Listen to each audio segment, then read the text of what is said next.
John from Craft Music, and I'm here today with the Roland Boutique line of limited edition polyphonic synth modules. There's the JU-06, the JP-08, and the JX-03. Also part of the Boutique line is the K25M mini key controller. For a great deal on the Boutique products, visit us at craftmusic.com. Maybe you'd like two of them with the controller. Maybe you'd like all three and no controller. Maybe you'd like a full-size MIDI controller like Roland's A49, which you'll see us using throughout the video. Also later on, members of Roland's Aira family will be making an appearance showing how they can work with Boutique products. Whatever configuration you have in mind, by all means contact us. We can cut you a great deal on a custom bundle.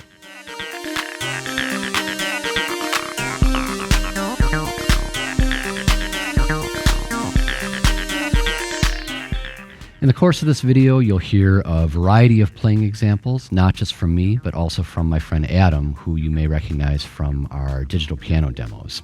Adam's a great keyboard player and, like me, is a longtime owner and fan of Roland synthesizer products. If you'd like to hear even more playing, be sure to watch our performance video.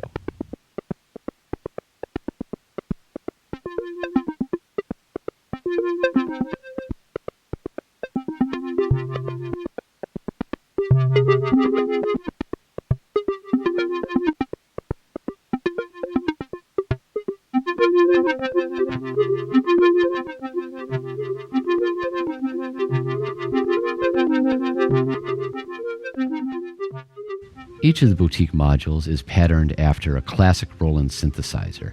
And it's kind of cool. You can actually see an image and read a little blurb about each on the back of the Boutique branded packaging. The Boutique modules all share some common features. In addition to being the same physical size, each has two ribbon slider controls, which can be used not only for pitch bend and modulation, but also played chromatically for sound preview when they're being used standalone. Speaking of which, each also has a small built-in speaker and stereo audio output, headphone output, external audio input, MIDI in and out over 5-pin MIDI, and a micro USB port, which can be used for 24-bit 44.1 recording directly into your computer, also for MIDI automation, and also the micro USB port provides power to the unit. Each can also be powered with 4 AA batteries, which are included.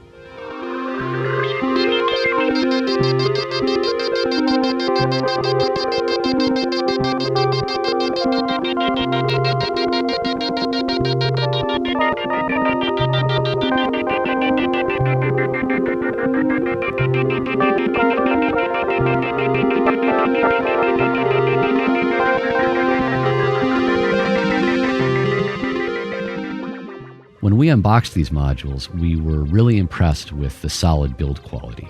Besides having a metal faceplate, they have just the right amount of resistance on the sliders and knobs, and even the mechanism they use to dock with the K25M controller keyboard seems really well thought out and built to last.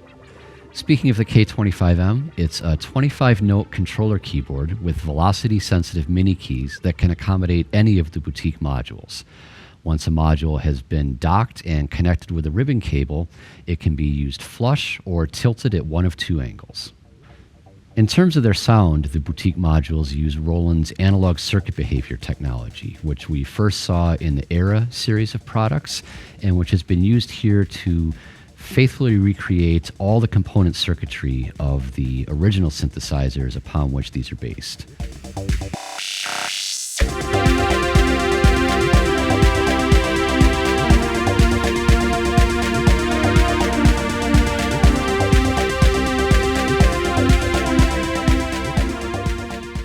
Each of the modules is capable of 4-voice polyphony, and 2 of the same module can be chained together over MIDI for a total of 8 voices. This is where the external audio inputs come in handy if you'd like to chain them together that way as well and avoid using extra inputs on your mixer. Roland has added a delay to each Boutique as well as a robust monophonic 16-step step sequencer. The operation of the step sequencer is a little bit under the hood, and we're going to cover that later in this video. Other features that are under the hood include access to the original synth's solo, poly, and unison modes, portamento controls, master tuning and transpose, MIDI channel and clock settings, velocity sensitivity, and pitch bend range. As I mentioned, each boutique module is a faithful recreation of an iconic Roland synthesizer. But Roland didn't pass up the opportunity to extend and improve the synth voices in various ways. Let's take a look at some of those changes.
The JU-06, given its model number, could have been based on the JU-06 or maybe even the 60, but one look at the panel and especially at the picture on back of the box, and we can confirm that it is based on the JU-106.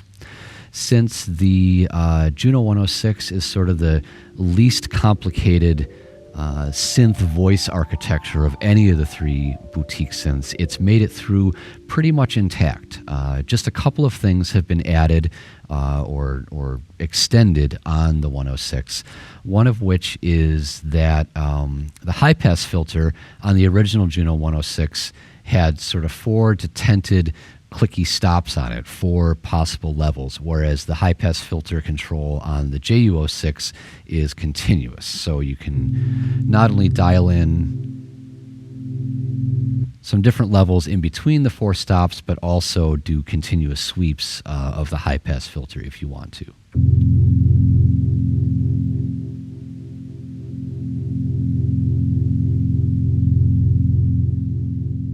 The other difference or improvement on the JU-06 versus its progenitor is that the LFO rate range has been extended slightly. So there's a preset here sort of at the very end of Bank A on the original Juno 106 that may be familiar to a lot of you. It sounds like this. And that was probably sort of at or near the top of the LFO rate range on the original Juno 106. On the JU-06, we can go just a little bit further.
JX-03 is based on Roland's JX-03P, a polyphonic synth originally introduced in 1983 that has the distinction of being Roland's first MIDI-equipped synthesizer. And of the 3 boutique synths, the JX perhaps gains the most in its conversion to the boutique recreation, in that the original JX-03P, in order to tweak or create your own patches, required either a button and slider kind of interface that was standard on the original board, or a separate programmer box called the PG200. The JX-03 integrates all 24 knobs of the PG200, so there's no little boutique programmer box to go with this. You get everything right here on the panel. Roland also added a few extra options in the basic synth voice of the JX, including expanded range on the two oscillators, as well as some extra oscillator waveforms, including a sine wave. And there's a pink noise option on the first oscillator, as well as a white noise option on the second oscillator. The JX also features cross-modulation or exponential FM between its two oscillators, and Roland has added some extra options here as well. Here's the sound with cross-modulation off.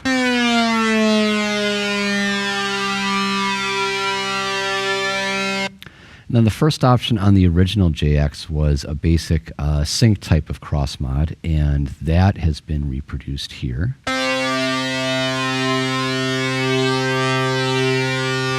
Roland's also added a Sync 2, which they describe as being just a stronger version of the sync type.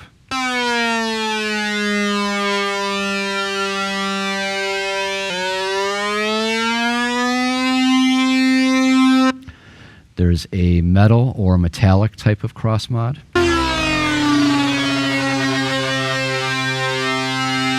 Which also has gained a metal 2.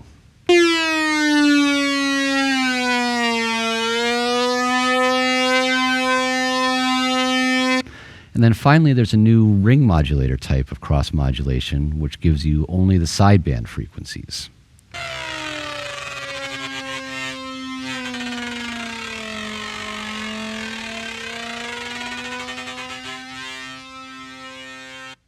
The LFO section on the JX has also gained some additional waveforms, in addition to the classic sine wave.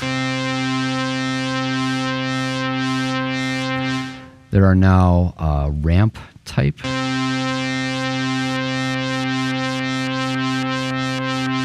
and a reverse ramp or sawtooth.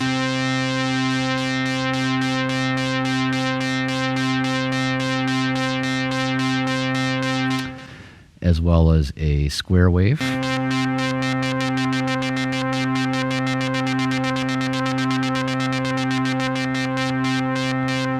And a noise type.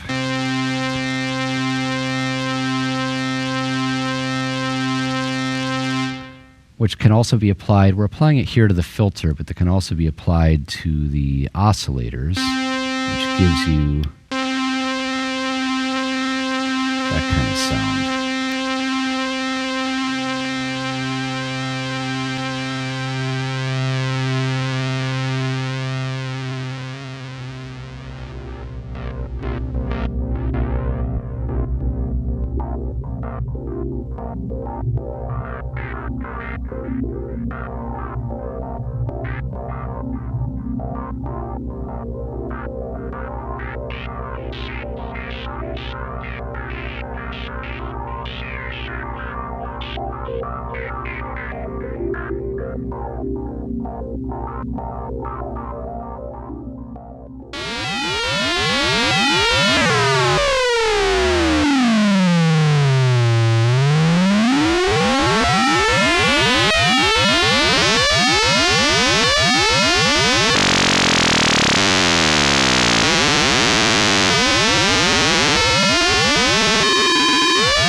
JP-08 is based on Roland's Jupiter-8, which was originally introduced in 1981 and has only grown in stature over the years. Some may argue about whether it's Roland's best ever synth, but it's certainly among the most coveted, due in part to its large sound and also to its short production run. The JP-08 gives you all the controls of the original Jupiter-8 and also brings along the Jupiter-8's dual mode, which allows you to stack two patches, which are then output in stereo. This allows you to record them individually, or you could sum them together. What didn't come along in the JP-08 is the original's option to split the two dual voices across a larger keyboard, and also didn't bring along the arpeggiator that was in the lower section of the original Jupiter 8. That said, Roland did also add some things to the JP-08, including greater range for its two oscillators, as well as a new sine wave form for both of the oscillators.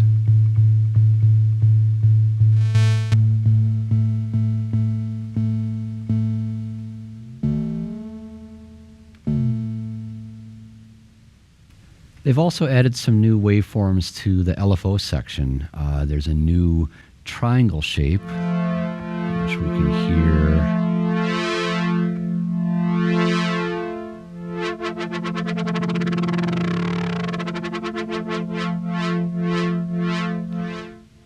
As well as a noise waveform for the LFO.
One of the things we mentioned earlier that's a common addition to all three of the Boutique sound modules is a built-in 16-step monophonic step sequencer, which doesn't get its own dedicated controls here on the front panel, but is pretty easy to find your way around once you've used it a little bit.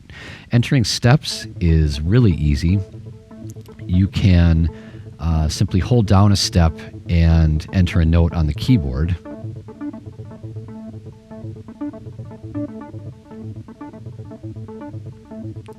If you don't have a keyboard connected, you can use the first ribbon controller to enter steps chromatically, much the same way you can use that for sound previewing when you don't have a keyboard attached. Putting ties and rests into your sequence is pretty easy as well. Rests are as simple as taking steps out of the sequence, and ties can be done by holding down one note and then hitting the next note that you want it to tie until. So let's start the sequencer again. And you can hear here that these are being skipped or not.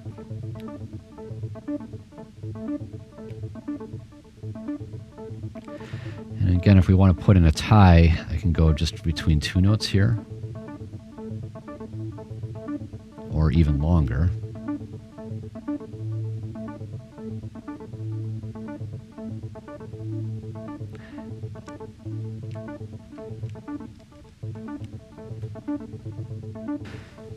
There are also some nice controls that govern sequence playback, including setting the number of steps, which is pretty straightforward by just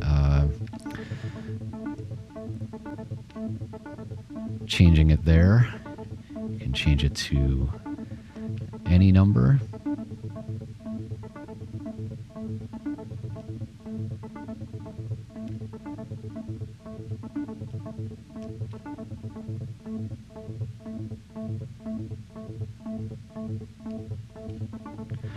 There's also a swing that you can apply to the sequencer playback, or Roland calls it shuffle, with a short range of values. You can also set the rhythmic scale, and also there's some fun to be had changing the step order.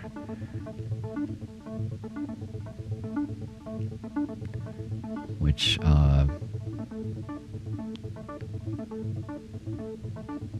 There's some alternating odd and even modes.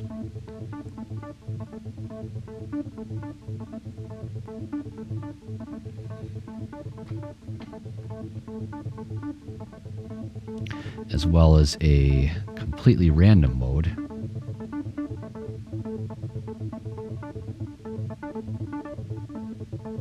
And then the one other thing you can change is the way the sequencer handles the blank or off notes. Like I said, the default behavior is for those to be rests, but you can also set it so that those just get skipped as well.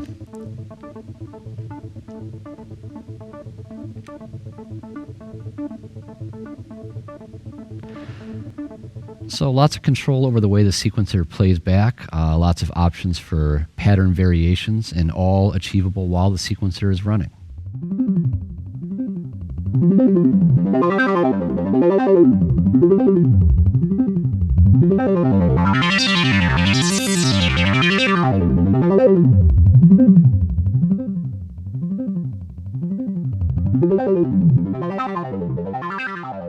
The Boutique modules all work great on their own, whether powered over batteries or using a commonly available USB AC power supply, whether you're using them completely standalone or with the K25M controller. They also, though, using USB, can be cleanly integrated into a modern production environment, into your DAW.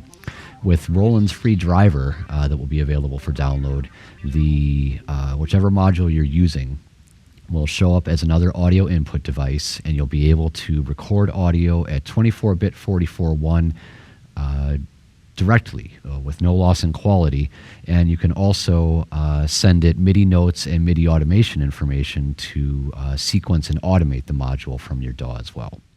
Another way that the Boutique sound modules work with your computer, even if you're not integrating them into your DAW production environment, is very simple to use means for patch backup. Here on the JX-03 in particular, you get 2 banks of factory set patches that are fixed, and then a bank of 16 user patches. So it would be easy to run out of room in a hurry, and there's all kinds of reasons you might want to be shuffling different sets of 16 patches in and out of the unit. All you need to do is connect it to your computer over USB and start it up holding down a certain key combination. And then the module simply shows up as a drive on your desktop with 2 directories on it.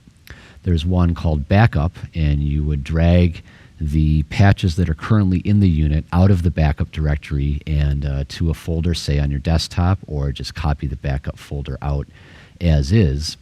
And then when you have another set of patches, if I had renamed this or something and wanted to replace the currently loaded set with those, I would simply drag the contents of that other patch directory here into the restore directory.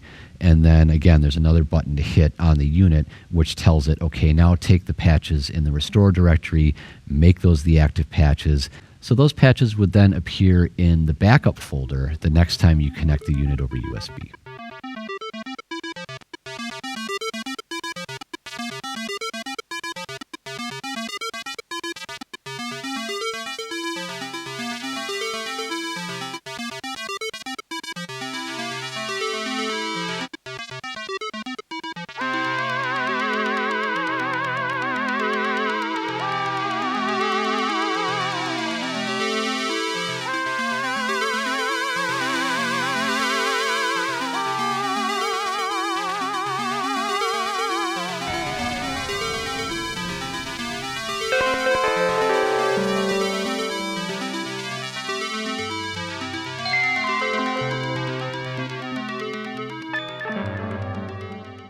As I mentioned in the intro to this video, both Adam and I are fans and owners of classic Roland synthesizers, and as it turns out, Adam owns JX-03P with its PG200 programmer, and I have an old Juno 106 that I've had since the 80s.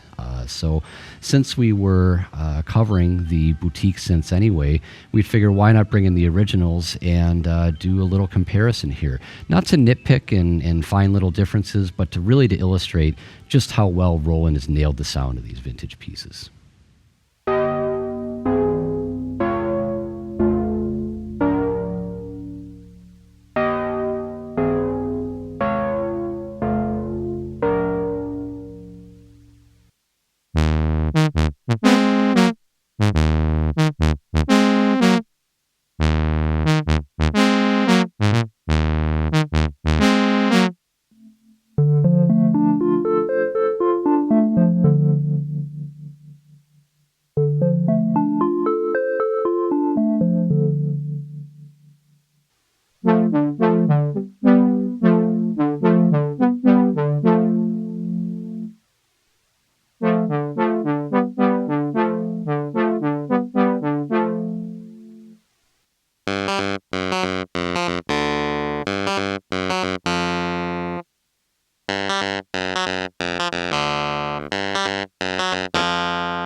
Since the Boutique modules support audio out over USB, one question we had is whether they might work with Roland's innovative Aira MX-1 mixer, which has 4 channels of USB input.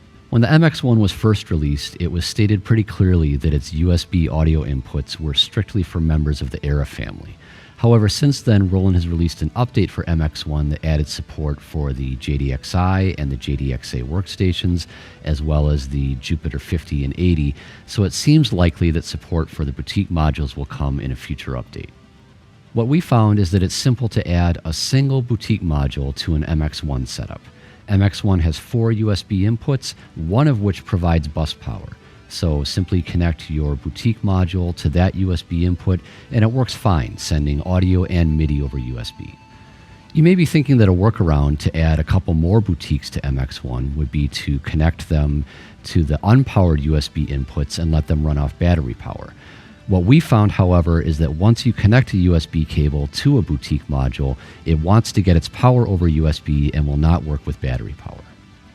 That said, you could always power additional Boutiques with either batteries or USB AC power. And in terms of audio, we found that if you chain Boutiques using the external audio inputs, that will get passed through over USB to the MX-1. Obviously, you could also connect additional Boutiques using the 1/4-inch analog inputs on MX-1 and the 5-pin MIDI in and out.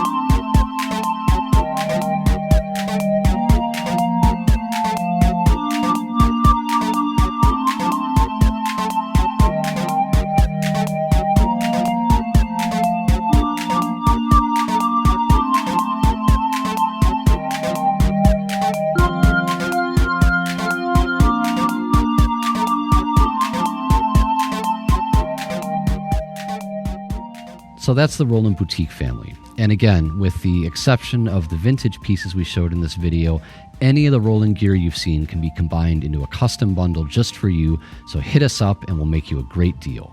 I'm John from Craft Music. Thanks for watching.